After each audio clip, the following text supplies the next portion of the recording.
That's what I love about him, bro. He's like you. Oh man. Apparently he was like a number one pick a few years ago, but I don't know. He hasn't really played like a number one pick up until this year.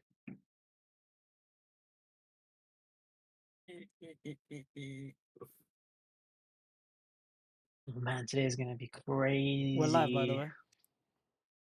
Perfect. I'm just pulling it up myself. Like a few years ago. Perfect. It's gonna Oh, make damn. me cry. Right in the middle.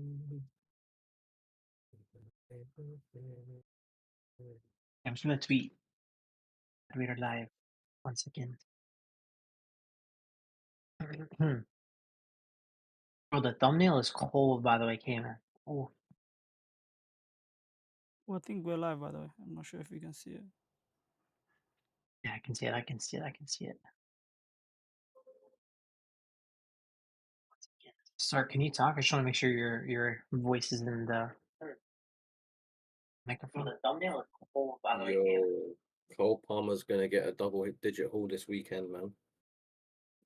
Yeah, I can see it. I That can hole see is it. coming, bro. It's due. It's coming.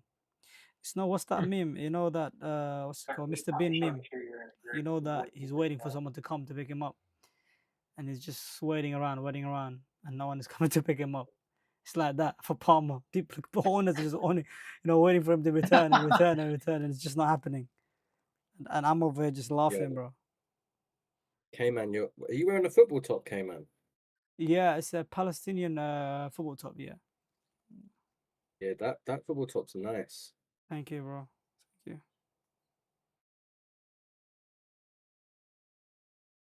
Just tweeting right now that we're going live. Yep. We're not we're not going live. We are live. We're actually live. We didn't Ah, even go sorry. live. I was gonna We're on say. live. Sorry, bro. Yo, I have some really good points for this pod. Like, I actually really like the way this pod's gonna go, man. Oh, I'm so Hey, excited. listen. Just wanna say, I know the pod started. We're gonna wait for a few more minutes for everyone to join. I just wanna say, Kenji, bro. To have the patience that you've had to be able to stuck through and do still do content and do spaces, when you have had the season that you've had, I just wanna say that is very commendable. Respect to you to stuck through it because I know a lot of people would have just thrown their phone away and just called it an end to the season, and it's whatever, right? People wouldn't come on space to listen to people shit talk you, or people wouldn't basically be doing content. I guess. I mean, I guess content creators have no choice, especially if they're making money.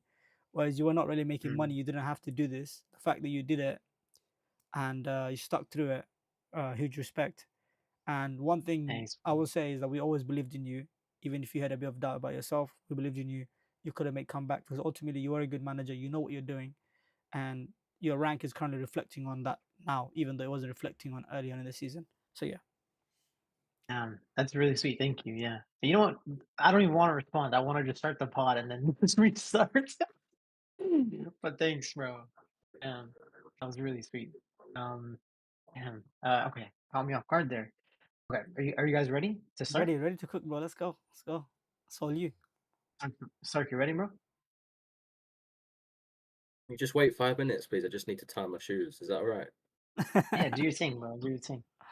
This guy's sarcasm is different I level, bro. know, bro. I know. This guy is just next level, bro. I know. All right, let's do it. All right. Ladies and gentlemen, welcome back to the FPL Roundtable podcast. This is going to be episode 23. I'm your host, Kanji FPL, and I'm joined by my co-hosts, FPL Kayman and FPL Stark. How we doing, boys? How was last week for you, and how are we feeling today? Yo, I was just reading the chat and certain Andy Martin says hi. Sorry, first time I seen him in the space, first comment on the stream. Shout out. What But up, yeah, Shout out good. to Andy? Andy Martin, the GOAT FPO tactician. Appreciate that for tuning in, Andy. We are keeping him company whilst he washes his dishes and does the washing up. So Unreal. How we feeling about like last week for you guys? shocking, Stucky, go ahead. shocking, shocking. A 70K red arrow. Shocking. Yeah, man. I'll tell you what, Stark. The red arrows we expected it, but is it that big that you expected, or is it a bit more than we expected? Well, I'll tell you, what would have saved me would have been Salah getting a return, but due to the fact that he blanked, it was just horrible, man. Because That was an guys odd like one for Watkins, Rashford, sorry, man, go. it was an odd week for captaincy, right? Like, Saka, you thought he would potentially get between 90 to 140 minutes. He ended up getting the Ipswich start. Everybody got excited, but he only ended up getting 90 minutes in the double. In the first game, somehow everybody had Arsenal returned except him, which, if you didn't own him or if you captained him, you got unlucky there. But if you didn't own him, you got lucky that he blanked. And in the second game, he was benched. I mean, we were always worried about his minutes, and 90 minutes feels a little bit unlucky, though, if you went there, right? Mm, yeah, due to the circumstances, yeah, because he got that tackle from Leif Davis. Shout out Leif Davis. You saved me from a bigger red arrow. But I feel like he that was unlucky. Things could have been different. I think people were banking on him starting Palace, but playing 30 versus Ipswich, whereas the roles were reversed. Even still, even though he got about 90 minutes, he still could have had a return in both games. Big save from Henderson. Marino was like, I think Marino must have captained Marmoush or something that game week because he just was not finishing what Saka was giving him. Facts, bro. And even if we look at, from the Man City perspective, it's like you had Marmoush, who probably was the best captain in terms of like X minutes, where he got both 90s on pens, but he had tougher fixtures and he blanked in both. So, captaincy was pretty dull. And Salah, even against one of the easiest opponents, he has delivered home and away against all the newly promoted sides this year, but he saved his blank for this week just for you, Stark. And unreal. I mean, I don't think Stock should be too hard done by the captaincy because of pretty much all captaincy blank, right? I think looking at it hindsight, the best captaincy, even though Saka didn't get the best minutes, the fact that he started Ipswich, I could argue that Saka was the best captain, right? From that sense, because you know that if you get that start and you get 30 minutes versus Palace, you could definitely come up with two returns. I was really close to captaining Saka myself, and I had really good reasons to captain him.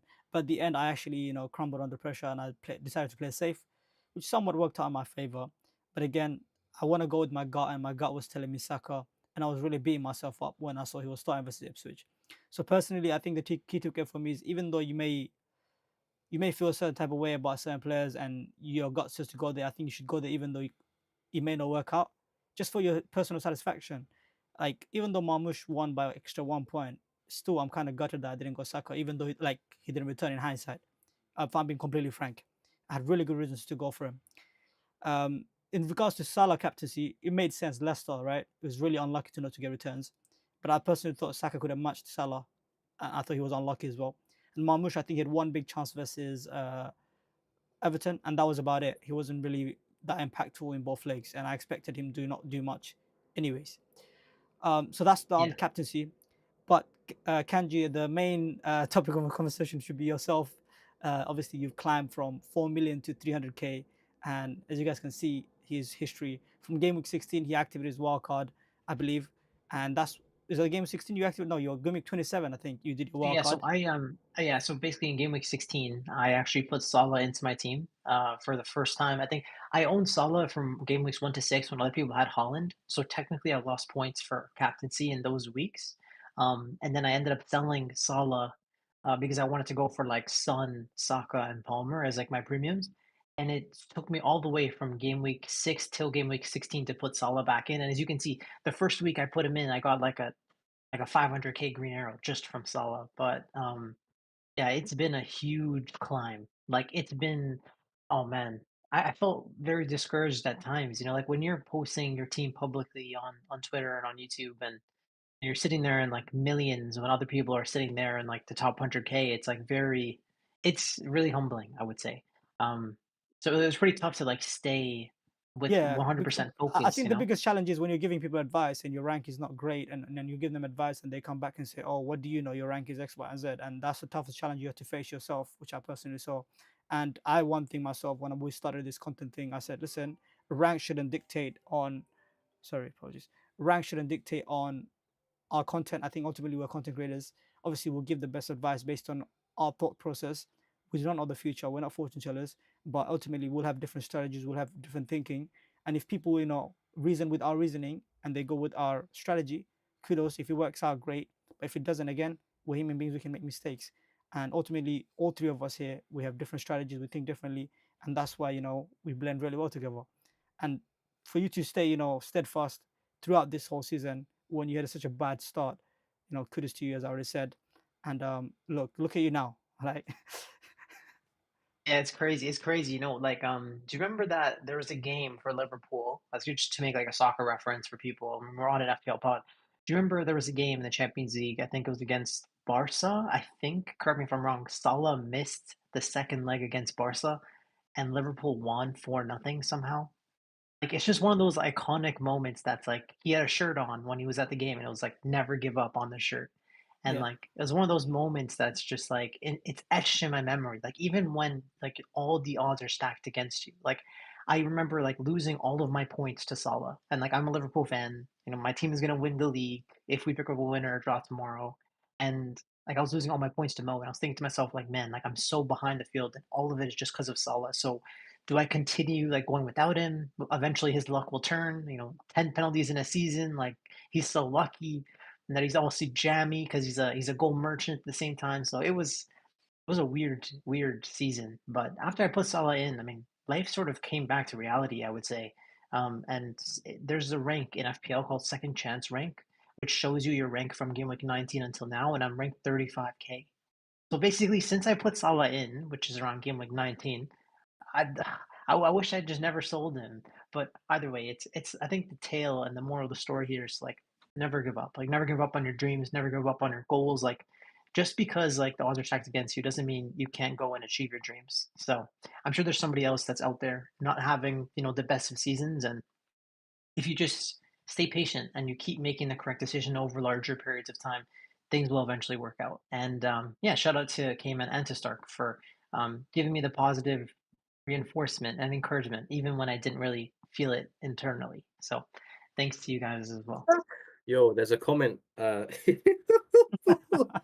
This is this is a this is a spell check. He went. I heard a rumor Kanji has a massive length, and then he's put asterisk rank.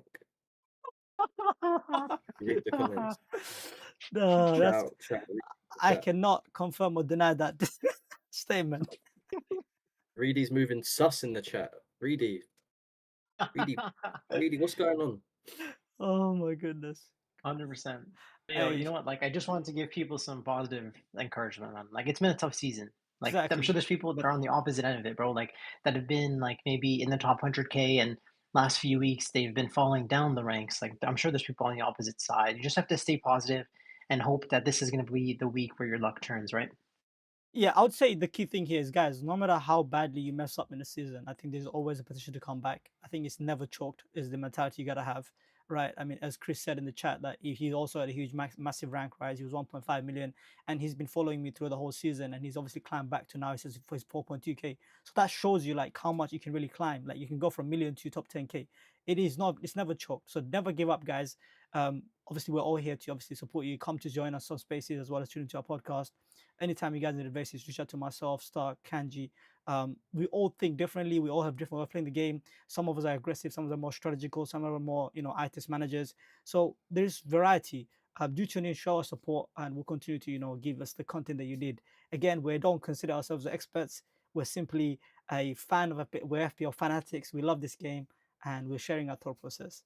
So yeah, Kanji, anything else you want to say? 100%. That's a perfect plug to say, like, if you're watching the pod, feel free to like, comment, subscribe. We're a small channel. We're trying to grow like one subscriber at a time. So please show some love and support, boys. And with that being said, let's move on to the next slide. So going into game week 34, there are a lot of topics to discuss, and it seems like 70% of the field is going to be engaged. Sorry, 70% of the engaged community is going to be free hitting.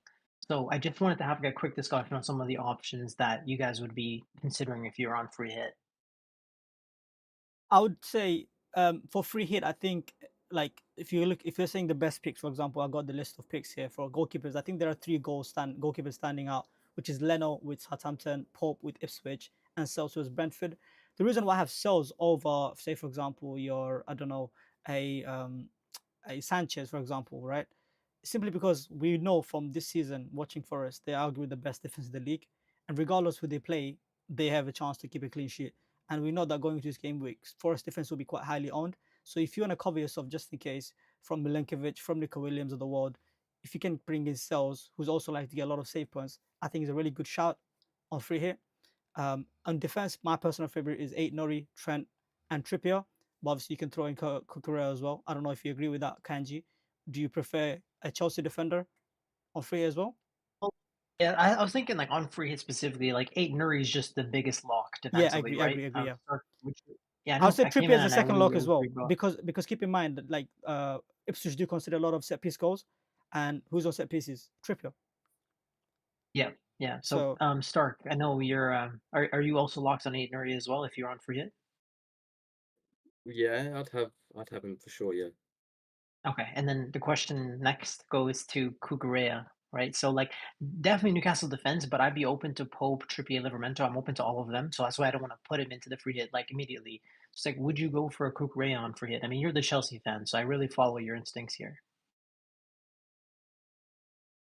I think I'd go for Sessegnon. I know it's so boring, but it's just he's not like I wouldn't say he's a consistent asset to hold for the remaining game weeks, but he's a great 1 week punt on a free hit considering he could be playing left wing. He'll get the clean sheet point if they keep a clean sheet, and he got an assist last game week. He's playing left wing against a already relegated horrible side. So for I think he me, plays right wing, right? Or no? Maybe I'm wrong. he plays Because he, like, he plays in the right attack. wing, I think I right think. wing. Yeah. I just remember left. He got the assist from left wing in against yeah, it was us. weird. Yeah, yeah, strange.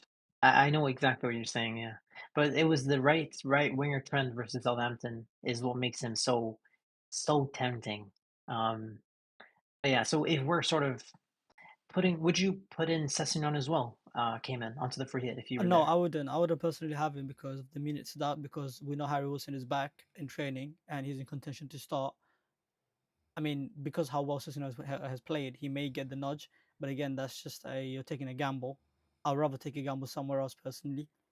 But Yeah. yeah, yeah. So would you go Kukurea then instead? If I wanted a differential, I'd go for Kirkes. If you're really chasing for a upside, but you don't want to be Wow. template, yeah, I would go for Kirkes. Or even obviously, if you're gonna have cells, I wouldn't recommend double up on Forest. I would recommend if you don't have cells or if you have Leno instead, I'd probably go for Nico Williams or Milenkovic. Interesting. Okay. Yeah, So I guess we all agree on eight Nuri, and we then agree on it, what Nori, and I about think we agree on Newcastle defender, right? Newcastle Stock. defense? Yeah, definitely. That's S- two of the What four defensive options, like Yeah, three defenders, one goalie. Like one of yeah, them is eight Nuri, one of them is Newcastle D. yeah, Then it's like for me, I would the next question is gonna be Trent. Like yeah. I think Slot came out in The, the press conference the, and the, he the, wasn't the third clear one is a about risk one, Trent's Kanji. minutes. The third one is a punt. The third defense you can take a punt and a risk on, right? And the punt could be either Kirkes, Kukurea, Trent, and as Stock said, Sessegnon. If you fancy a risk, I think that would be the Yeah. three. But go on, what yeah. what I So would two say locks, two what I locks and would two say with risks. regards to Cucurella is that Gusto's what is not fit for this game. So we're either going to play Reece James or Chalobah right back. So this gives Cucurella more license to bomb forward even more so because if Gusto is playing, he's normally the more advanced out of him and Cucurella. So if we see Reece James, he normally slots into the back three or into midfield. So you should see Cucurella in more advanced positions for this game week in isolation. And I do think without Tarkowski, they are a weaker team, to be honest. All right. So here's my next Especially, question, right? A lot of people are going to be obviously on free hit, right? And we're discussing this best free hits, and we're gonna get into like the best buys because this is also part of best buys. If you are buying a defender this week, which defenders would you buy from this list? Or if you guys obviously if I missed anyone as well, whether it be for So if hits you're or for not, man for free. So if are you you're saying not on like if free you're hit, not on free hit? yeah, if Yeah, you're yeah. not on free hit, who would you buy from this list for long term? Well, if you look at the fixtures, right, I think Brentford as well as Nottingham Forest are like the fixtures I think I'd want to be targeting from now till the end But of the you wouldn't season. buy Brentford defenders though. That's my thing. If it's defense you're buying, you're not buying Brentford defenders. It will be Forest. Yeah, I agree. It would be maybe Chelsea, but again, Chelsea's fixtures are a bit mixed because 35, 36, they're unplayable, even 38. And then Yeah, exactly. you only got basically Forest and Newcastle really and truly like that's what I'm saying. So when you're buying defenders this week, it's very tricky. like really, really tricky because the fixtures are not very favorable Yeah. for most teams when you're looking at this chart. Yeah, even like a Bournemouth defender comes into the mix with like a Kirk, he has Man United home, Leicester at home, No, no, potentially doubles in but 36. again, that's not really great because then you got 35, 36, 37. Look at them. They got Arsenal, Villa, the Yeah, next two, and then they may blank in 37. I wouldn't buy a Bournemouth defender right now. yeah, you can't play them every week. No way. They'd have to be in some sort of rotation, right? Yeah, so I think I think gone. people are gonna overthink. I think personally people are gonna overthink which transfer to bring in for a defender. Yeah, And I just think if you've got Munoz, you just keep him because you yeah, play him against Nottingham Forest at home, yeah, you play him against Tottenham away, and you yeah, play him out for Wolves at home, and you don't own him for clean sheets. You own him because he's basically a right forward exactly. masquerading as a right. I think so. So That yeah, I agree with you. For me personally, I'm thinking to keep Munoz because I just can't see any defenders that's more than a 1 week punt. Even eight Nori, yes, he's a great buy this week. Don't get me wrong. He has a ceiling of 12 punter, right, assist and clean sheet and bonus points, whatnot. But then followed up with City, Brighton, Palace, Brentford. I don't see any clean sheets in Right. any of those fixtures. Like I get it, he's got attacking threat, but at the end of the day, when I'm buying a defender, I do expect at least a clean. Like there's to be a good chance of clean sheet as well, right? Yeah, of course. I mean, like if you look at the XGI of a defender, it's like maybe point 0.1. Like a good defender has like point 0.1, which is like a 10% chance of an actual goal involvement. So it's like you really need the bread and butter of clean sheets. So I guess the question is like, would you consider taking a -4? Let's say you have like 9 players. Would you consider taking a -4 to put a defender in? Because in a blank week, a -4 is really a -2 if you If can it's get a two forest points, defender, right? yes. If it's a forest defender, only for a forest defender, I'll be willing to say yes. But the rest, I'm not okay. To be fair, no. Same. I agree with that. Yeah, What do you think, okay, Star? if I if I was moving in a defender, I'd definitely be double Forest defense, I think, because in 36 they could double, and even if they don't, they play Leicester. And I think I'm free hitting in 36, so I'll probably own double Forest defense on free hit yeah, minimum. yeah. Yeah, I'm with you there, bro. I think that makes a lot of sense. I just think the Just only get fixture I'd be worried about Forest defense would be 38. you Usually there can't are, strive for perfection. It's too difficult at this stage of the game to be Yeah, perfect. That's correct. why you just go for the most attacking defenders who can get you attacking returns in poor fixtures like Munoz. Yeah. got you, gotcha. Should Yeah. we move on to the So midfielders now? basically we're agreeing that like we're agreeing that basically if you're going for on free hits, if you're going for defenders, you would put 8 Newcastle defender, and then one of like or two of Trippier, Cucurella, even Nico Williams, Milenkovic, or Sessegnon, right? So No, that's on let's free hit. simplify for people. Let's simplify for people. I think personally, right? Would you guys let me know agree or disagree? Nori and Trippier or Livramento, whichever one is locked, right? And then the third one is you have fun with that. You either go for a Forest defender, Cucurella, Kirkes, or Trent, or Sessegnon, whichever risk you want to punt. Like Cucurella and Kirkes is safe, and Trent and Sessegnon is high upside, high risk, right? Pick your poison, but make sure you have the first two as a lock. I think personally, those are the two you don't want to back against. We're going to get to the EO charts anyways. I mean, I can just show you guys. Yeah, If yeah, you're of looking at the EO charts, look, for course. example, Newcastle defender Trippier is 40% owned, 8 Nor is 92% owned. That's extremely high EO you do not want to back against, right? You can take one punt, like with Trent or Sessegnon, whichever you prefer, but I don't think you should take too many punts on free hit personally as well.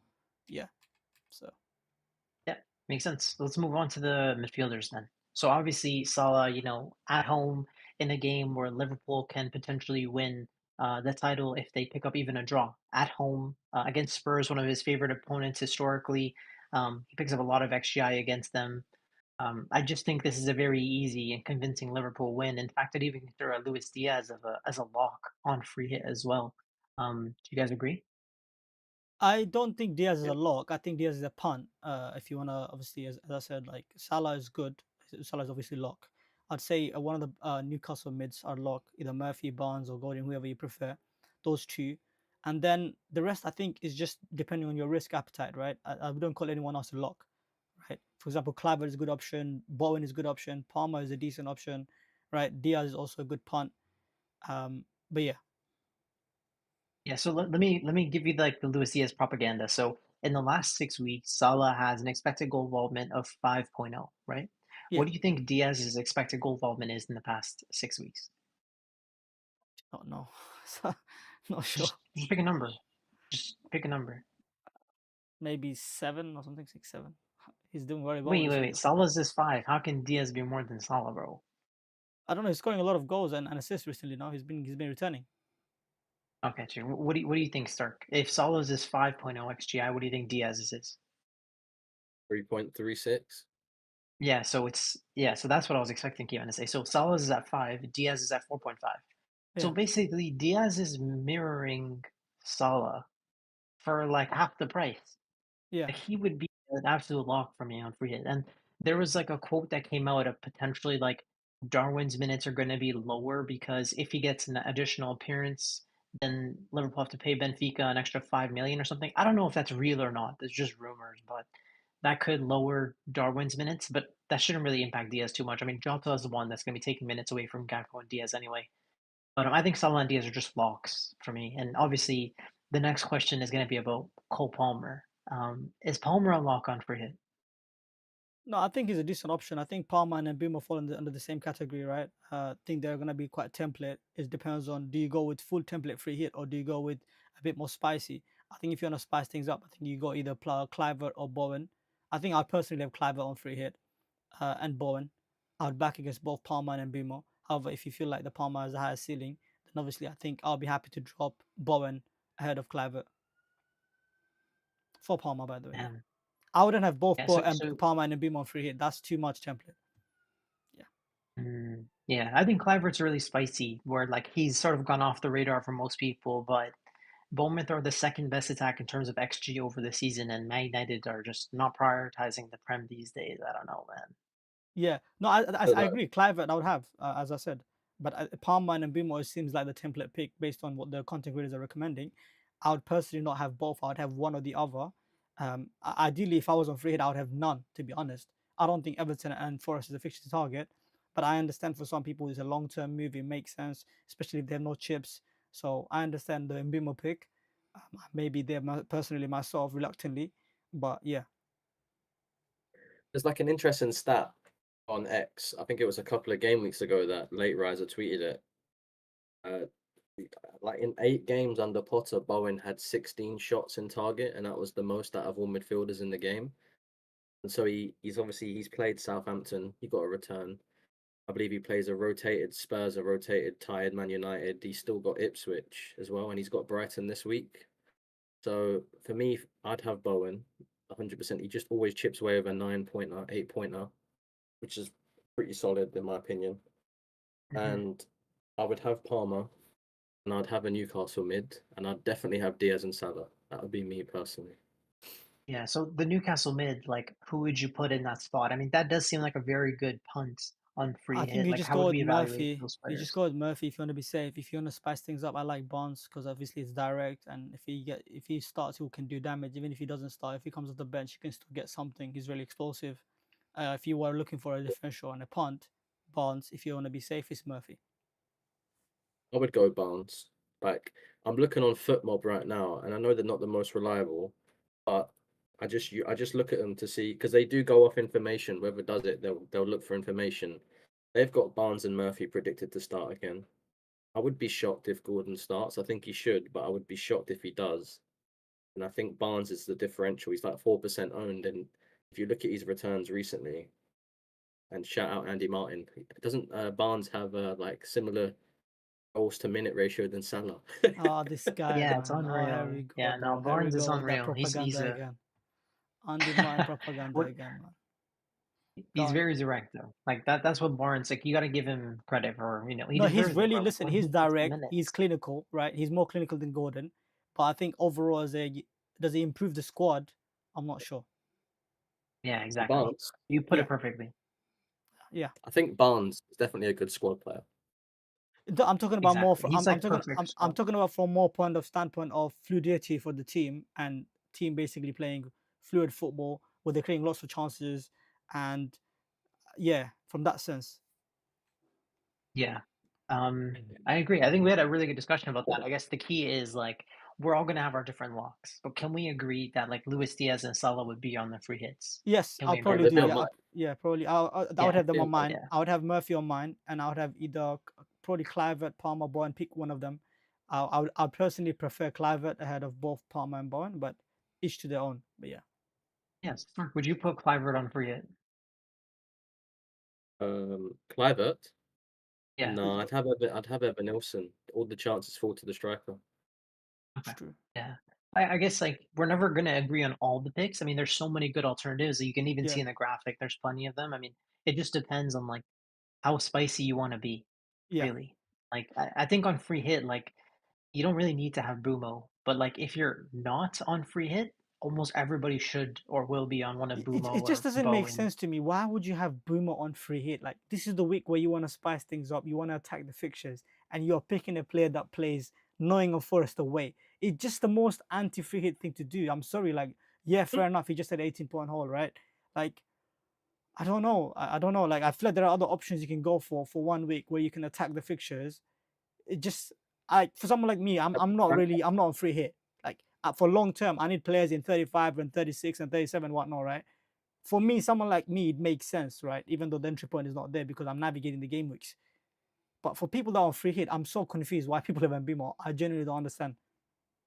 People, I don't know.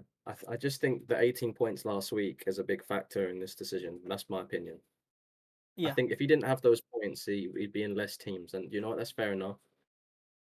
But I think people all season have been avoiding attacking Forest as a fixture, and on a free hit, you have the license, the world's your oyster in FPL, and you're picking someone because they got 18 points last week, and he's got all the routes to points, etc. But the fixture's not there, and there are some great fixtures against newly promoted sides that some people won't have because it's a free hit and it's a blank, and it doesn't coincide with long-term chip strategies. So attack yeah, the game week, especially if you're chasing, if you're like yeah. 100 and something K, take on him Boomer. He's the player to take on in this. You know, you might get it wrong, but if you don't take risk, not gonna go up in Absolutely the correct. ranks. Absolutely correct. Correct. Agreed. Mm, Um, perfect. And why don't we move on to forwards, right? Because yeah, obviously we're not going to agree on every pick, but like just sort of summing it up, like it's going to be a Newcastle defender, eight Nuri, and then in midfield will be on Salah, Diaz, and I think those would be our locks so far. I think everything else is really up to you, I'll subjective. summarize Like, it for them, right? I'll summarize for them. Like the keeper is like I personally prefer Sales, but you can go for Leno, Pope, Sales. These are the top three keepers in my opinion. I'll throw in Sanchez there as well, but that's my least favorite. And then defenders wise, eight Nuri and a Newcastle defender lock. And the third one, you have fun with it. Trent, Sessegnon, whoever you prefer. Midfield, Salah, Diaz, Murphy slash Burns, whichever you prefer. And the fourth midfielder is up to you. Moving to the forwards, what do you think, Andrew? yeah, like Cunha and Isak. I mean, Isak's obviously a lock. Like, there's no point discussing it. I guess Cunha is just going to be the X minutes now. The coach came out in the press conference and he said that Bellegarde is actually fit and he was in training. Now that's key because Cunha only came back into the team because of Bellegarde. Now let's not downplay how good Cunha is. He's one of the best players in the league, let alone like he's easily Wolves' best player. He's the talisman. You know, whenever he gets an assist off his bum or even just draws a free kick and they score from the free kick, he ends up with three bonus somehow, like BPS monster. So us FPL nerds, we love him as well. So he's an excellent pick if he starts, but maybe there's a little bit of doubt in terms of him starting. I'd say like 90% chance he starts anyway. Like I think it's overplayed, but just Yeah, wanted to mention it. look. Here's my stance on Cunha, right? I personally think like it's justified to have the doubts that we're having. The reason being, number one, there is huge rumors around him being already, out of the team and going to United and agreeing verbal agreements and whatnot, according to Fab, of course. And obviously, he's also had beef with fans on Instagram recently. He's also been benched when he was back from suspension. Uh, and then there are signs, like the manager said, I'm not going to make any changes to the squad. Not this week, like 2 weeks ago. But as of recently, he said again, like he didn't say Cunha is going to start for clear cut. We don't have any news, anything like that. But ultimately, there is enough reasons to be suspect of that he may not start. So for me, I'll be hesitant to buy, but on free hit, I would have him. I'll take the chance. I'll take the risk because ultimately he's got less start, and even if he doesn't start, he can come off the bench and get something. That's my stance on Cunha. If you're buying, be a bit more cautious, be a bit more careful, wait for the deadline, and see if there's any news that if he starts. However, if you're on free hit, I think you should have him. Yeah, so there is like the third striker spot available, right? Like now you can go a little bit spicy. You have Yep. Strand Larson who could be a punt. Now Strand Larson's data actually goes down when Cunha's in the team, so he could be like a natural head, really. Then you have Chris Wood, who's been one of the he has the worst expected goal involvement of most of the strikers, though he's on penalties. but he has one of the best conversion rates, right? So you give him half a chance and he finishes it. Like Wood is just unreal this year. And then you have Raul Jimenez. Given that Muniz is injured, surely Raul Jimenez is going to play 80 plus minutes on pens against Southampton. You have Wissa. I don't think you'd go there on free hit. Welbeck, you could go there if you wanted to, but I don't think you would really trust Brighton on free hit. They're so inconsistent, and even Nilsson would be another good free hit pick. Would you consider like a 3-4-3 formation on free hit, or would you go 3-5-2? I would consider that because there are strikers that have good fixtures, the likes of Raul, the likes of Wissa, the likes of so not Wissa, sorry, Evan Olsen and Welbeck. They all have good fixtures. I think we've seen this season, right? The 3-4-3 is the formation, and when you got strikers that are on pens, that are on nailed minutes, I think you definitely do take three. You definitely do play 3-4-3. For my personal favorite would be obviously Cunha. Hopefully he starts Isak, and then it will be Wood. But I understand the temptation to go with Raul as well as Evan Olsen. If I have Clivert, I wouldn't have Evan Olsen. But if I didn't have Clivert, I'll probably have Evan Olsen ahead of Raul. But yeah, my favorite option is Wood, Cunha, Yeah. Isak. I haven't really agreed with like your takes. Like, yeah, like your take of like a Newcastle defender's a lock. Like, I just don't agree with that. Okay, You also like you've also said like Palmer, it's not a lock. I disagree. I think Palmer fair enough. is a lock. But I will Fair say enough. like your forward take is like I completely agree with this. Like Okay, fair Cunha enough. and Isak are just locks, Yeah. and Wood is like easily the third best. Like No, that's fair enough. I We think can't agree on everything, right? At least Raul is that's the beauty of this. like Like we gotta differ on something because Wood's if you yeah. the agree on third everything, then there is best. no point, You think Wood's the third best one? Yes, Well, because Wood 90 versus minutes Raul is pens, tight. like who else offers the same thing? Raul is not 90 minutes. Wissa is not 90 minutes. He's not on pens. Evan Olsen No, is not but on the pens. only reason why, the only reason you're using previous data, this is a unique scenario where you've been provided with information such as Muniz is not available. So Yeah, Jimenez's minutes are increased and he's on pens and he's got a better fixture than that Chris is Wood. true. I do like, yeah, Raul is good. It's just that I personally, I have to mention this by the way. I did own Raul for his good fixture run, and I wasn't rewarded even though he was starting and getting the minutes. So He I wasn't did. getting the minutes, Kayman. I He owned was him as getting well. 60, 70 minutes. He was getting 60, 70 Yeah, minutes. 60 minutes is not good enough.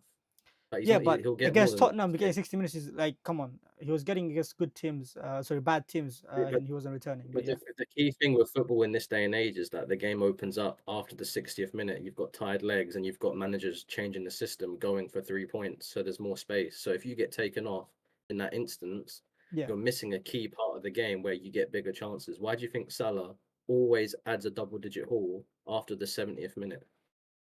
I think that's It's unique not to a Salah, though. Not coincidence. every other player does that, right? You know what I mean? It's just unique to Saka. Yeah, that's fair. That's a But I fair think, point. look, Raul is. I'm not It's a saying he's a good bad point. option. Like I'd definitely target Southampton. I'd probably have Raul ahead of Wood. But based on my experience, I prefer Chris Wood over Raul. But that's just personal experience. But yeah, Yeah, I guess on free hit, you could argue Raul's better than Wood. You can yeah, argue on that, three probably, yeah, definitely. probably, yeah. Yeah, but I would still go for Wood though. Yeah, Like, I would go for Cunha, Isak, and Wood. I think I'd still go for those three. it's like Wood is so reliable. It's unreal. I genuinely don't really like Wood. I haven't like. First of all, I love Wood. By the way, pause. But like, Chris I Wood. haven't There we go. I haven't liked going against him, and it's like, what even when he gets an assist, I feel like I've won. Feels crazy going against him, honestly. So I'm happy to just put him into my team and enjoy the points, especially as a differential. Yeah. Should we move You on? got to differentiate free hit and 5 game weeks though. For free hit, Raul Jimenez just makes sense in my opinion. No, it makes sense. I Yeah. completely get it. I do. I honestly do. Listen, I I think just Raul don't is really think you good. would catch me dead with like Raul in my team though. Like I'd rather Yeah, punt on like but a it's because you're Barnes. you're looking at it from a broader perspective of like 5 fixtures, and you're using previous experiences and all the. It's completely unique. 1 game week, no release. Who's he gonna come off for? Yeah, that's a good point. I would look at it like this though. Would I rather have Raul Jimenez, or would I rather have like, I don't know, Harvey Barnes, or I don't know, like Cole Palmer, or like Clivert? Like I'd rather have those midfielders instead of him. That's just how I look at it myself. Like in terms of your eighth attacker. But yeah. All I'm gonna say is that Fulham are in poor form, 100%. However, when people talk about Mbumo still and Brentford playing for Conference League, Fulham are 2 points above Brentford. So, you can't use one narrative and then not keep the same consistency. with a team that's 2 Yeah. points above him. I guess it's hard to judge because even when I look at Raul's like data this season, he hasn't started any of the games against newly promoted sides.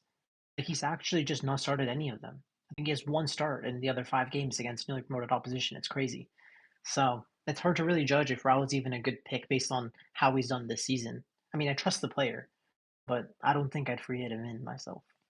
Chris, we're not really rating teams. We don't really rate teams. We have like agenda we go through, and we obviously answer all your questions at the end. If you have any specific questions regarding your team, we'll try to answer towards the end of the pod, or whenever we find a chance. So if you have any dilemmas, do shout out, mention in the chat. But in terms of rating teams, maybe on the spaces, we'll try to do that. But yeah, moving on to the How about go on. Yeah, I was gonna just transition. So, like, moving on to the next slide, we'd have like a game week 34 free hit team. Now, I posted this on Twitter. I had the 200 likes, 100 bookmarks on this team specifically. Now, the news that came out on in the press conference, I I don't think I would start Trent. It's just because Sloth's quote is just so ambiguous. Like, he's talking about how Bradley needs to learn how to play 90 minutes, but that could mean that Bradley will get the 90 minutes after this game. I do think Trent should start. I think Trent deserves to start this game. Like, this is the game where we win the Premier League, and for all that he's given us, even if he wants to go to Real Madrid, and even if all the players already know that he's going, I still think he deserves to start this game. But I'm a little hopeless romantic I in a think he way. starts So simply because he scored that goal versus Leicester, and it was a really good moment. And he's been one of the key reasons this season that they've done really well as well, not just Salah. So I think he will give him that game simply because it's going to be one of his last game, and he would want to celebrate the title. I think there's a lot of sentimental tax there. So my gut yeah, says Kayman, Trent would I start. know how we say like don't Yeah, yeah, so we say on Kayman, like you always say, don't sit on the fence, right? yeah. So I honestly don't think I would change this for your team. I I actually think I would. would keep this exactly I the think I same. think I Like, think hold on, obviously, hold on. we'd obviously have like we'd all have our own like little tweaks. Like, you have to personalize it, make it yourself. Like, for example, Sessegnon, you might want to put in there for Kukurea or Trent. Like, you can like But again, I this is just strongly my disagree. I version, strongly right? disagree with the. I'm not considering your bench as your options, by the way, because that's not what I'm saying. Your bench doesn't count. I'm sorry. Your starting 11, I would 100% change that. I would not have both Mbuma and Palmer on my free hit. I would have one or the other. You choose who you want, right? This is your team. Clivert, I agree with Salah, Diaz, no problem.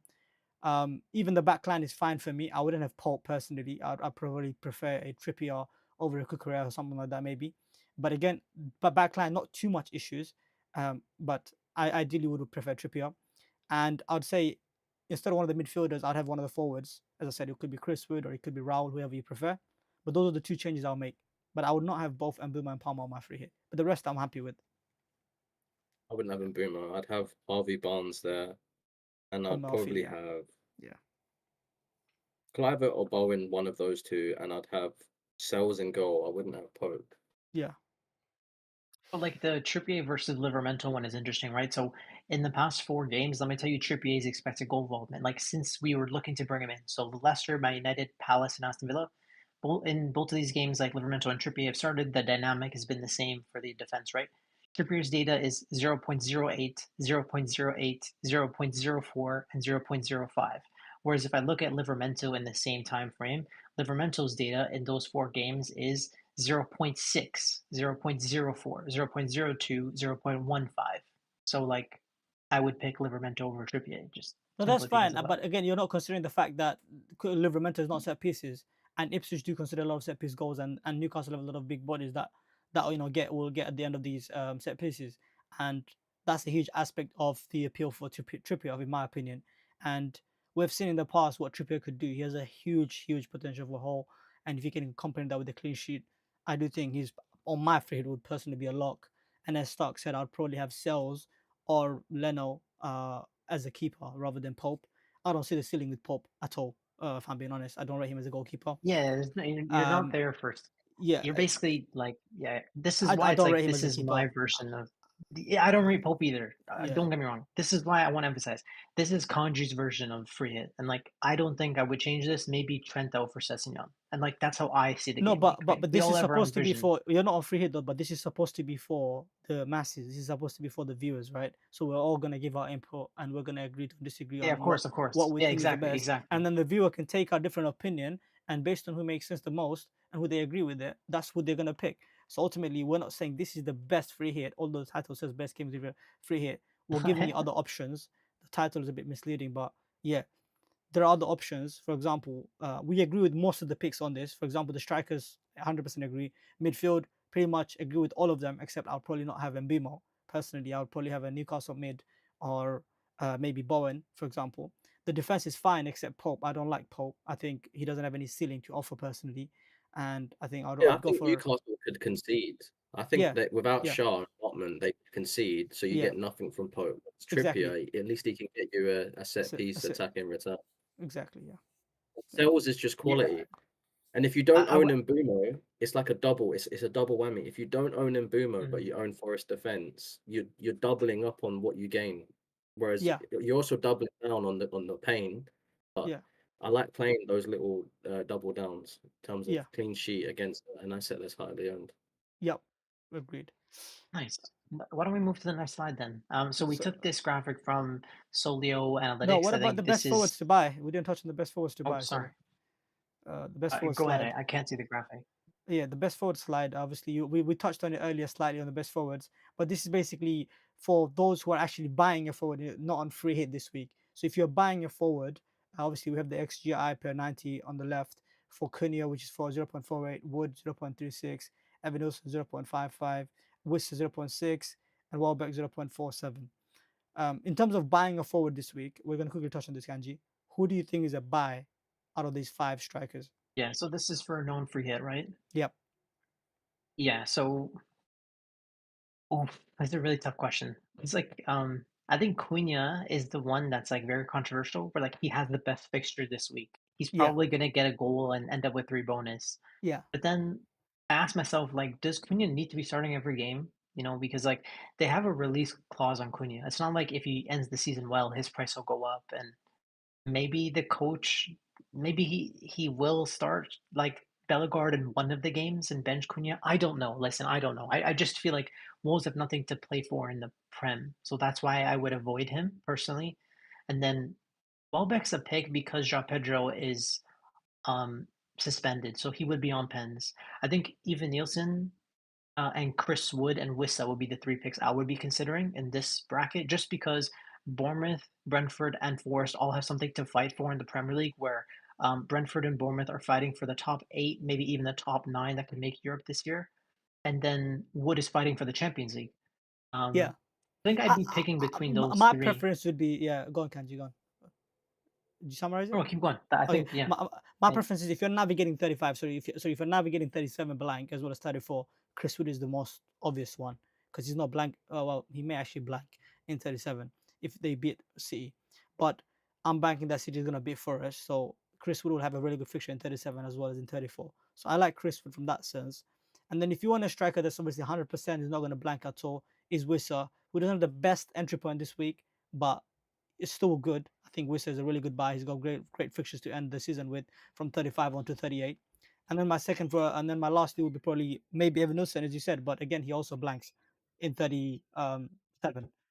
I would go with Chris Yeah, Wood, and then potentially. I would have Wissa as my second favorite if I'm buying. With Cunha, there seems to be a lot of rumors around him being benched and whatnot, so I personally have doubts to go there. I'm a bit hesitant right now, but maybe come the deadline, I have a change of mind on that.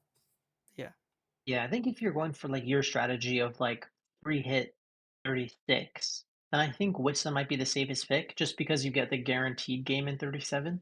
Whereas yeah, Wood could miss it, even Nielsen could miss it. Cunha could also miss it as well. yeah. So I But think Cunha Wissa is would less be the right likely pick. to It's miss it though. interesting, Cunha is less likely to miss it because then that means Villa has to Palace has to beat Villa, which I'm banking that they wouldn't which do. yeah, I don't think they will. I there's a chance. Like I would give it like a 25% chance Yeah, that Palace beat Villa. Like there's a chance, but exactly. Yeah, how much. It's crazy though when you look at the data, right? Like Wissa is basically double as good in terms of underlying data than Wood. That's yeah. crazy. But he's not as That's efficient as crazy. Wood Like though. Wood is I just think. yeah, and Wissa is actually efficient as well, but Wood is just next level. No, When I no. was Wissa looking at gets the tons of data, chances. Wissa gets tons of chances. Wood doesn't get nearly the enough amount of chances as Wissa. That's actually a fact. yeah, and like Brentford that create also insane is a amount of little bit of chances. a hamper.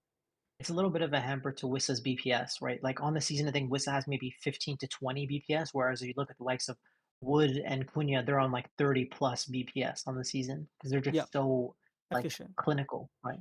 Yeah. Yeah, Yeah, so I think Wood would be the pick, especially if you don't have um, any sort of free hit left. The yeah, reason is because I'm assuming you're going to have Isak in the second striker spot, and I think it's not a bold assumption to assume you have Marmoush in the third striker spot. yeah. And if you're navigating those, the combo of Wood plus Marmoush is just so good for the end of season run without a free hit because it guarantees you probably the best captain in 36. Now I know that's a leap for some people, but basically. Man City and Nottingham Forest are in the semifinal together in the FA Cup. That means that one of them is likely to get knocked out, and that means that the other team will potentially, if there is a double game week, have a double game week in 36. And in that double game week, Nottingham Forest would have Leicester and West Ham, and then if it was Man City, then it would be Southampton and Bournemouth. And for me, if one of those two are guaranteed to double, then I would be captaining one of Wood or Marmoush. And so that's why it just tipped me in this direction where I'm looking to replace Mateta that I just have to go to Wood because I need to be able to cover Wood captaincy in 36. So that's why I went there myself. I just hope Cunha starts, man, because I would love to own him. Last the fixture is too nice to pass.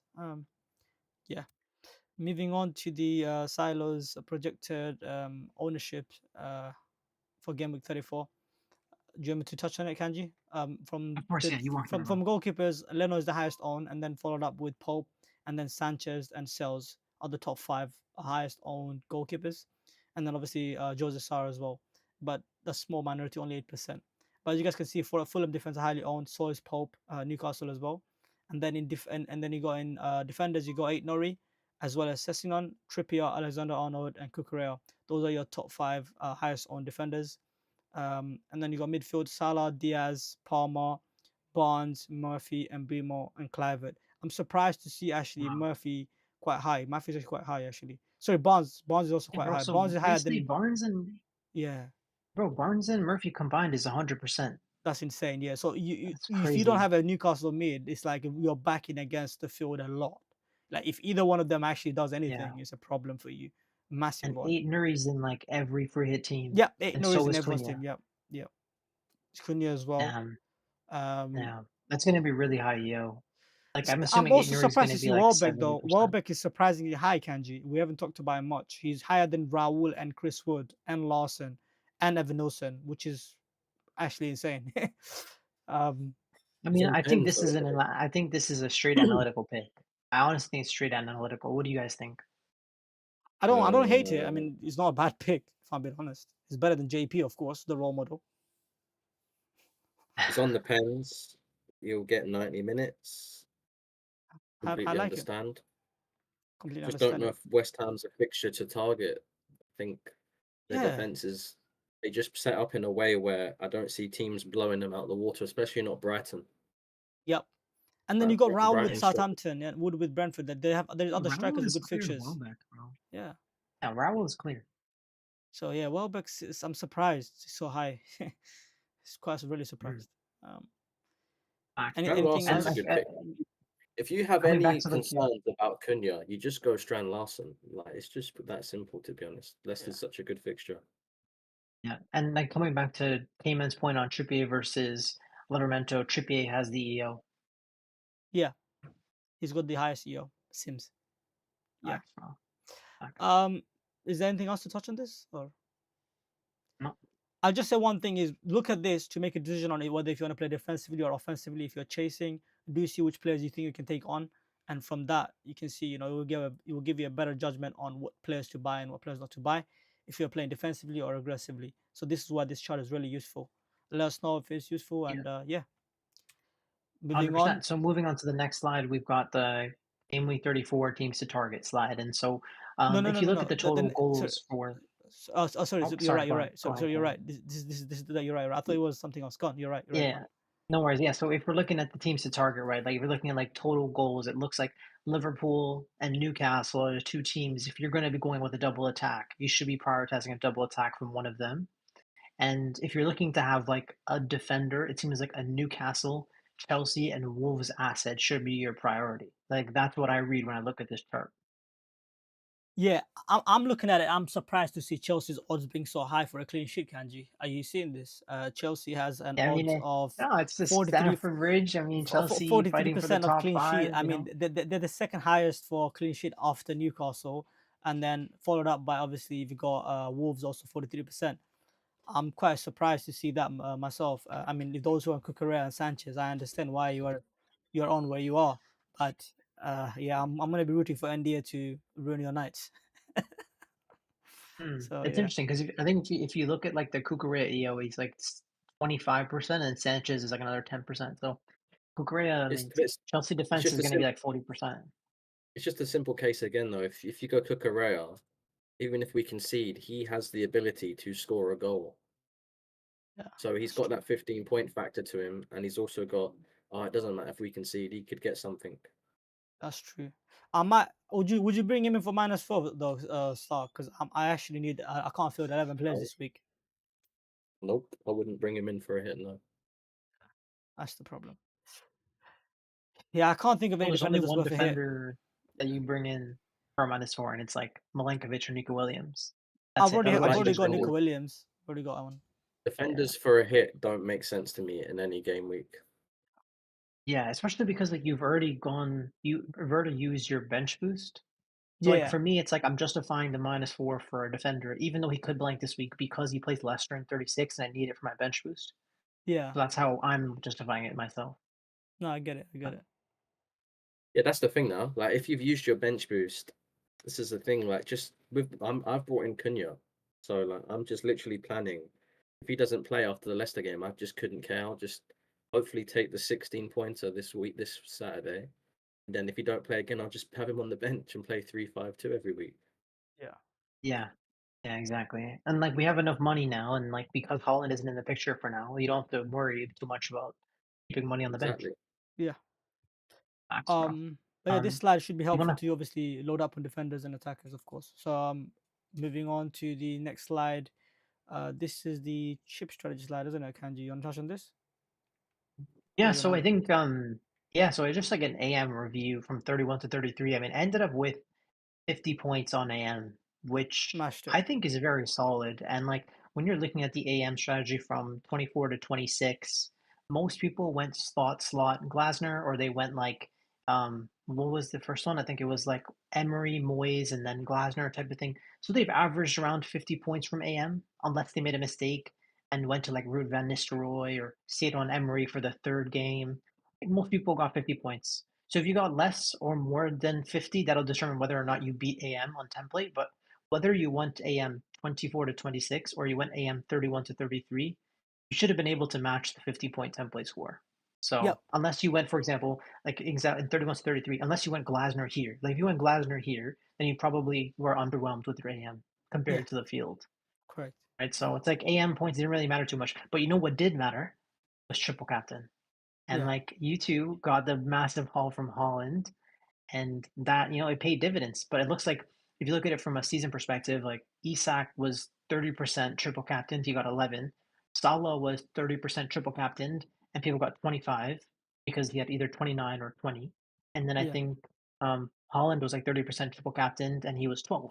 So he Yeah. got either one of like 17 or 6. So on average, like the triple captain score, and sorry, and an additional, the remaining 10% would be Saka or Marmoush who got 3 or 2 points. Sorry, they got 3 points, which is the average of 4 and 2. So the average point overall on triple captain are like 15.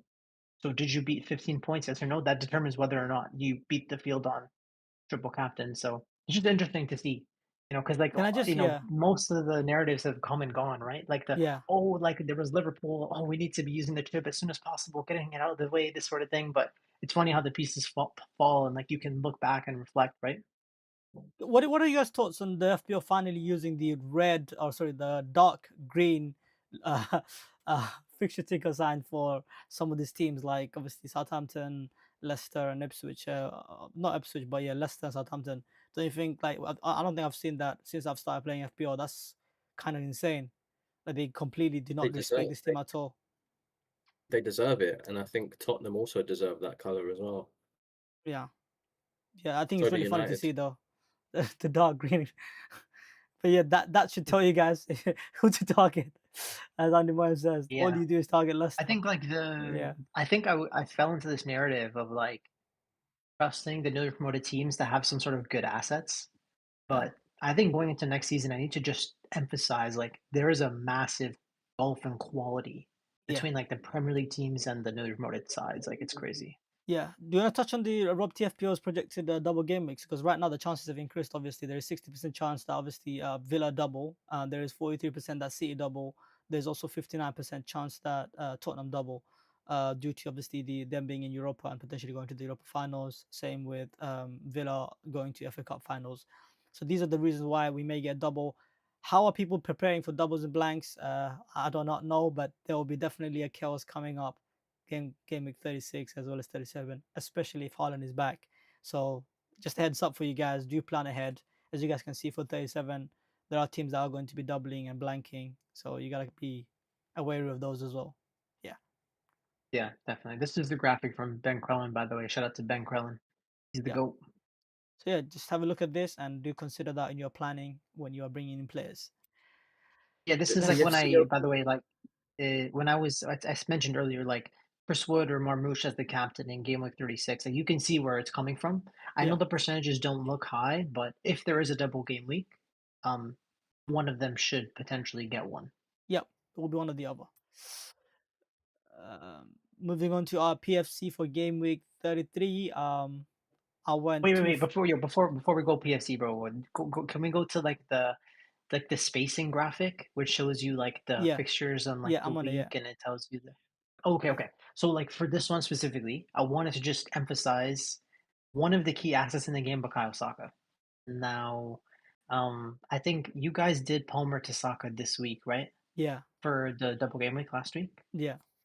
So what is the plan with him if you own him? I'm keeping him to 437 and 38. I'm gonna bench him in 35, and I'm free hitting in 36, so I do not need to play him in those 2 weeks. I'm chilling with Okay. Saka, absolutely chilling on the beach. What do you think, Stark? Selling him. You'll see him when it gets to my team. Interesting. Yeah. So I think yeah, you either have to bench or to sell. I think um people were unlucky to not get any points from Saka. He got 90 minutes in a week, even though he was highly captained. I think Saka's one of the most consistent assets. He should have picked up at least 5 points in the double.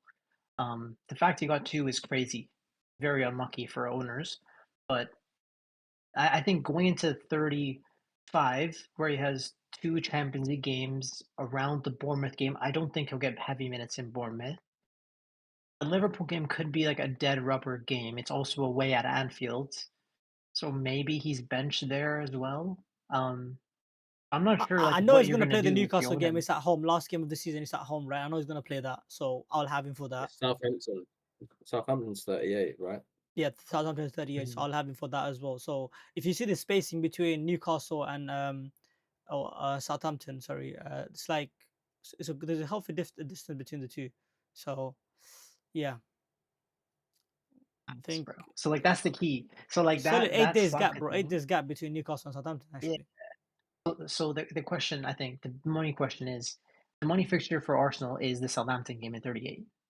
Do you think Saka gets minutes in that game? Now there is around how many days between that game and the Champions League final? There's like 6 days between it.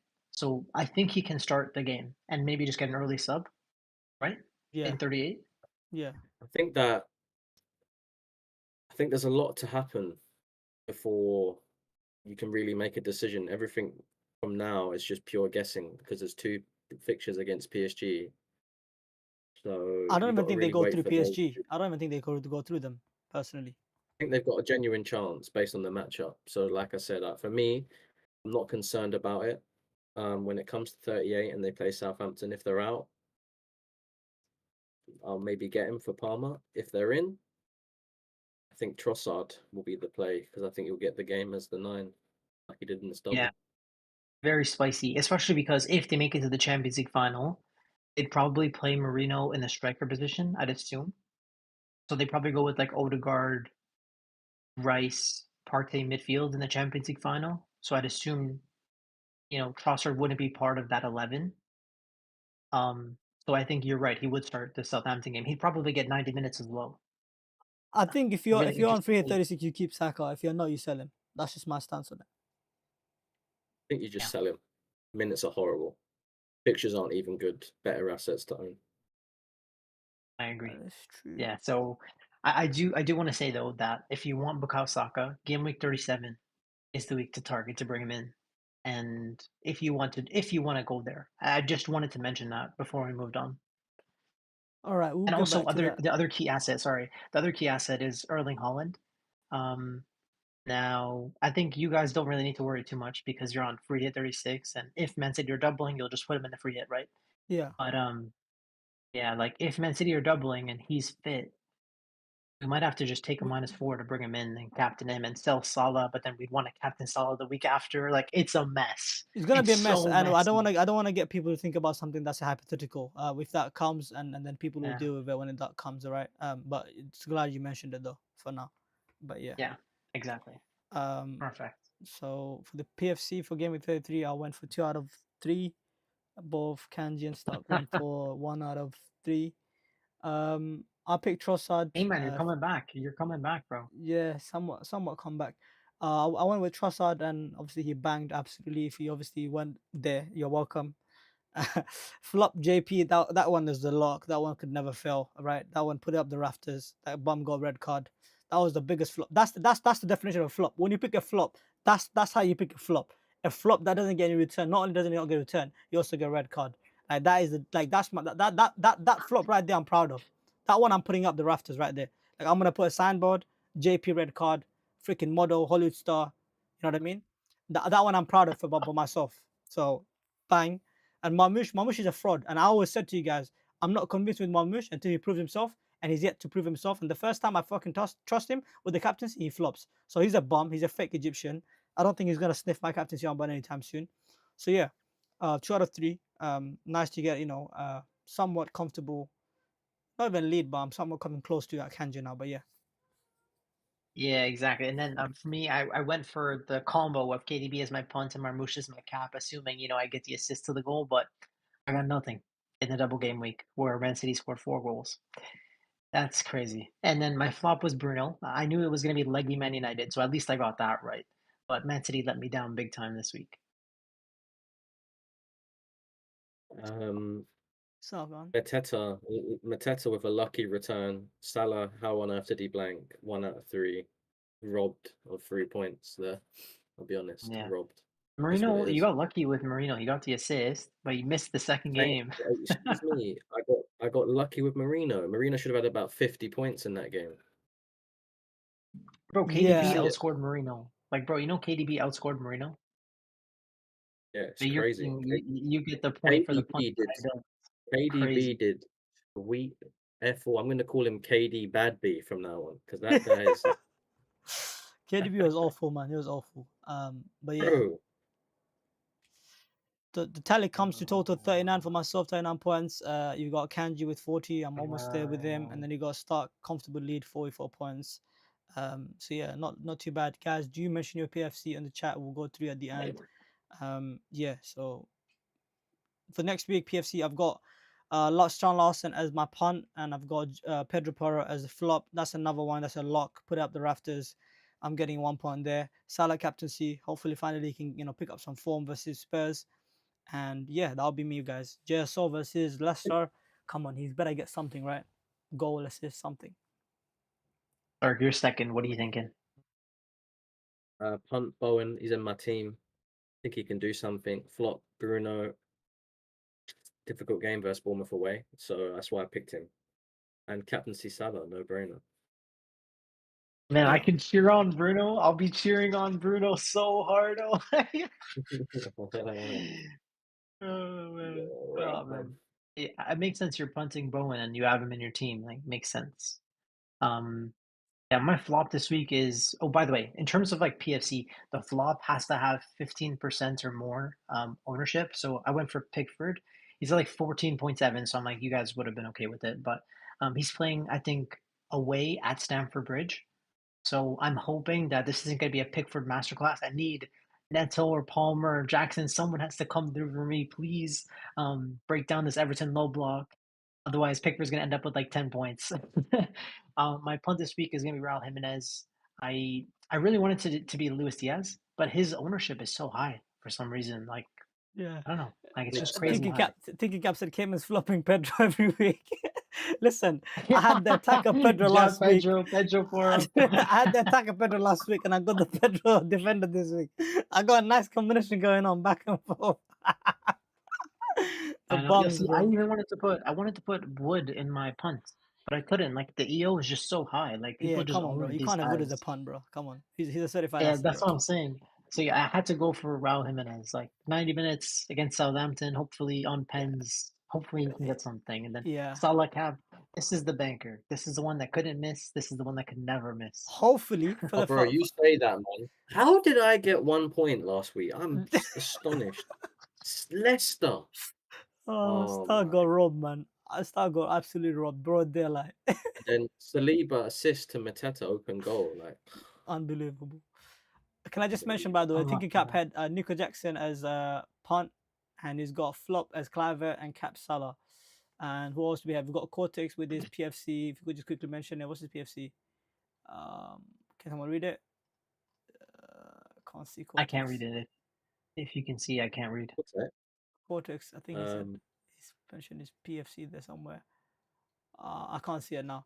But yeah, Cortex, if you do mention Yeah. your PFC, do mention No, Aiken. but But yeah, I Yeah, have to I have to call you his guys out, punt. bro. You guys have been hating on Bumo and he's not in your flop section, hey? He's Cortex's punt is Evan Nilsson. His flop is Cunha, and his captaincy Salah. no, I respect the flop for Cunha. You know, I respect that. That's ballsy. I like that. Mm, Moving on to Kanji's game I'll week be in 30. dreamland. I'll be in dreamland if that happens. By the way.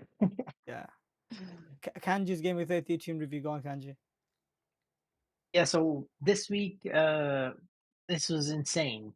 I think my game week rank was probably like maybe 100 or 200K, something like that. It's been a wild ride the past few weeks, like a 1 million rank rise in the past 10. So just the green arrows have been just continuing and just keeping faith with Bumo, Palmer, and Salah. They just continue to pay off.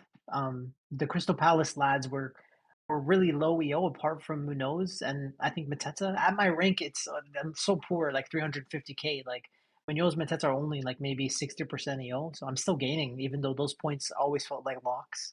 Mateta always delivers in the doubles. His minutes were not as good as I expected, so he wasn't essential as I expected going into the back to back doubles, but he did deliver eventually, which was I'm thankful for, and goes to show you like 10 points. He had I think 1 point in the first game or something, maybe two. So he was on the bench and got 8 points, like unreal, bro. It's crazy. These strikers end up with all the BPS when they get a goal. Um, yeah, I actually did Clivert to Rogers, which I regret doing, but at least I get a guaranteed captain in 36. But I will get a blank this week, and yeah, that's So yeah, I so guess your like the game double week pallet 34 defense team. came through. Yep. Yeah, so Your 34 like, again, team. my team is very interesting. I decided to go for no Saka last week, so I would have Palmer in for this week. And look, lo and behold, it worked out. I mean, I've got 180 minutes in 2 weeks rather than people that went for Saka that'll get 90 minutes in 2 weeks. And I saved the transfer, and Palmer will continue to play, hopefully, inshallah, in the future weeks to come. So really glad that I avoided that landmine, and I've made the Yeah. simple move of I'm jealous of Mateta that to move, Wood. man. I should have been patient there. I'm jealous of that move. I should have, but it's hindsight, isn't it? You know, it's hindsight. Yeah, it is. So Hindsight is 2020. yeah, But yeah, Saka should have returned. You should have punished me at least a little bit. yeah. But yeah. So Oh, I'm the seeing move is Mateta to Wood, and then the -4 is going to be um Munoz to Nico Williams to double up. I'm basically a Nottingham Forest fan to end the season. Yep. Really good team. Stark, you want to say something? I'm seeing a lot of people flopping Cunha in the chat. This is Yeah, that's music to my crazy. ears. That's crazy. Yeah. Flopping Stark, Cunha, bro. Damn, I thought I was the only one. yeah. Kanji, Stark, your game with 33 team. Yeah, shocking. Go move on to the next. Shocking. Yeah, shocking. Let's just move on. Yeah. Yeah. All right. 34. You got that looks like a spicy team right there. That looks like a free hit team, man. Damn, bro. Look at that team right there, bro. It's crazy, bro. Damn, Palmer what is is coming for start cooking? Kayman. Palmer needs to first save his owners, bro. Forget about me. He's worrying about the Palmer's worried about the wrong stuff, bro. He needs to worry about how to save you old bums, bro. Don't worry about coming for me, man. Facts, bro. Facts, Yeah, man. I'm liking the look of my team for this game week. I Yeah, decided so to you go for got Diaz because he plays Spurs, Chelsea, and Brighton in 37. It's a guaranteed fixture in 37.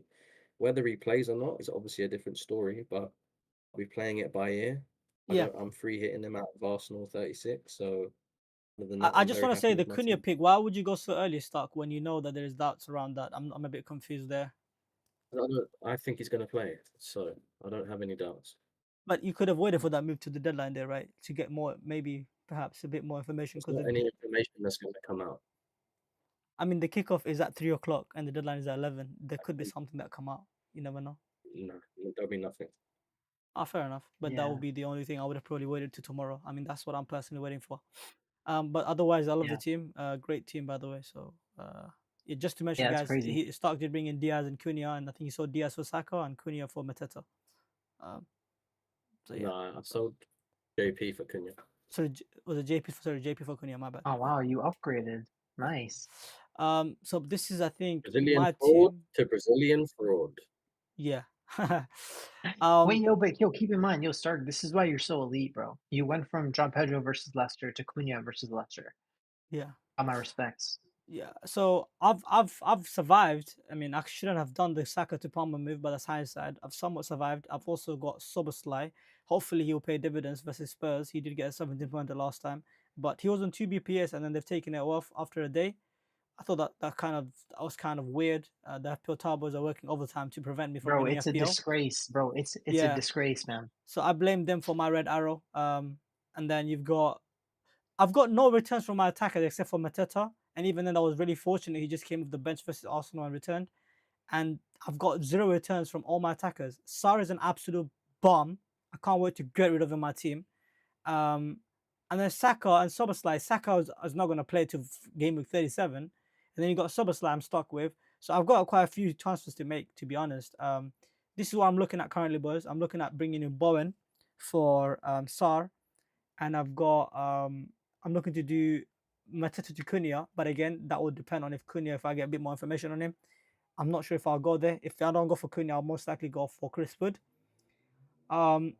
Is there anyone else that you guys take up for -8 in this team, whether it be Saka or Munoz? I personally think I would keep Saka because I want him for 37, 38. If there is an upgrade, I see it's only in the back line, basically. Munoz out for someone. What about Saka to Mbeumo? No. And Bruno has no ceiling this week. Doesn't make any sense. Say less. I'll rather do Soboslai to what's his name and Mbeumo next week when he has United. Yeah. So I'll rather do that than take out Saka. It doesn't make any sense. Yeah. I genuinely might captain Mbeumo next week. Yeah, I could bring Mbeumo for next week, so I don't have an issue there. I'll have both Mbeumo, That's what I'm Bowen, saying. and Murphy and Salah. It's like I'm chilling. It's not a problem for me at all. So what do you guys think? Just 10 players is fine. Just rock with this. We'll rock with it. I would take a -8 to have 11. You're basically playing with 9 because Soboslai's shocking. So Yeah, it's so shit. Yo, yeah. relax, bro. He hauled versus Spurs, fam. Like I think He's he dog killed shit, it man. last I made a time. mistake. It's okay. He's a dog shit. It's fine. He's not lying. He's spitting right now. What the fuck has he done the last 3 weeks in my team? But yeah, Bro, bro, Swansea had a yeah, goal and 3 assists. you're right. I'm playing with 10, but then three hitters have fucking Palmer and Mbeumo to Forest and Everton. So how many are they fucking playing with? They're playing with fucking 9 as well. So we got even field right there. We will see. We will see. We will see. We will see. We will see. We will see. Three hitters got Mbeumo and Palmer. I can't wait for that, bro. Yeah, that's when they both get a penalty each, and you're bro, crying your I can't eyes wait out. for. I need that Mbeumo blank like it's crack, bro. That's what I need, bro. But listen, I might just go for Mbeumo and protect myself if I want to. It's fine. Yeah. We've all seen your true colours. You're hating on Mbeumo, but you're not man enough to put him in your PFC as a flop. Bro, I'm trying to win PFC. I'm not trying to jeopardize my PFC, bro. Bro, see, this is why that reason is why you should put Mbeumo in your team. Like that's exactly what I'm saying. Nah. That's exactly what I'm saying, bro. Nah, you don't bro, put in listen. PFC for a reason. Listen. PFC I can't use my agenda on my PFC. I have to go for a winning strategy. I'm not. If I use my agenda too much on my PFC, I'm gonna lose. So I have to. I have to be careful. I have to be careful. I The gotta find fact the that you're balance. not the fact that you're not first rotating between JP and Pedro Porro is shameless. Hey, whatever it takes to win, eh? Shameless behavior. This guy's crazy, Hey, bro. that's an elite rotation, guys. To win PFC, this is what you do, man. You I'm rotate so bumper. cheesed. I'm To so be cheesed at this to PFC be stuff, joint bro. bottom, that's how you win PFC, Yeah, yeah? this Stark and is this digging the rotation is knife elite, in, bro. bro. I'm telling you, it's elite, guys. Pedro Porro for Chao Pedro, bro. That's elite rotation. No, but still, But like realistically, would you -8 to have 11 in a blank? Um, there's no one that's worth like a -8 though, is it? Is it like 8 he's already Nori is the covered. only one. Yeah. He's got the captain. He's got Cunha and Isak. He's got Murphy. He's got a second Liverpool mid, or um, he's got he's bringing in Bowen, who's got a good fixture on paper. He's got a shit keeper, albeit, but he's got Trippier. He's got a Liverpool defender. He's got a New Forest defender. He only's really missing is Cucurella, but I wouldn't take a hit for Cucurella. Yeah, that's the I'd thing. get rid of Yeah, Saka. That's what I would do. Who would you get rid of him for? yeah, that's what I'm saying. Um, There is no good option, my bro. The Cliver is the only one. Because yeah, Cliver is the one. Clivert's a good. Yo, Clivert's a good option as well. Yo, that's a good show, bro. Clivert, Saka to Clivert, and then Sabazlai to Bumo next week. But then you got Cliver playing freaking Arsenal next week.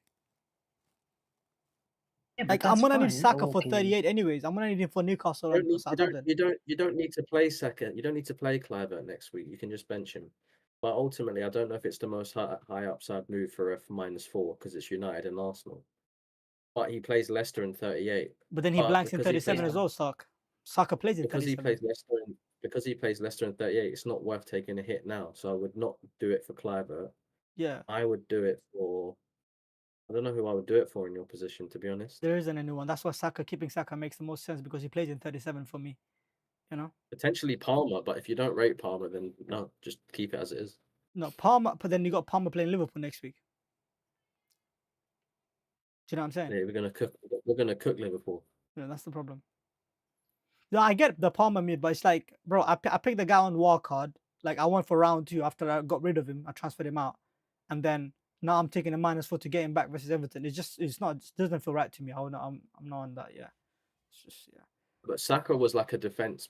Bro, they got so lucky Saka didn't do anything. I'm telling you. He should have had 16 points minimum. Yeah.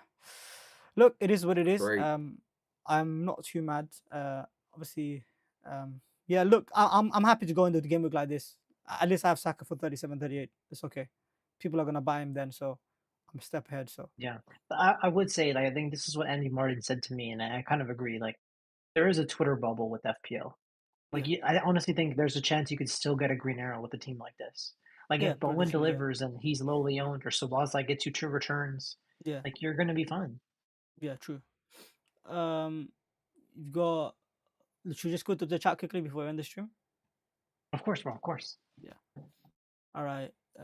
So obviously, Thinking Cap said would rather take a hit for mids versus defender. That's true. Better not watch the Chelsea game, K. Clive potential Hmm. blur. Clive at potential blank game with 37. Yeah, I'm not gonna go there to be honest.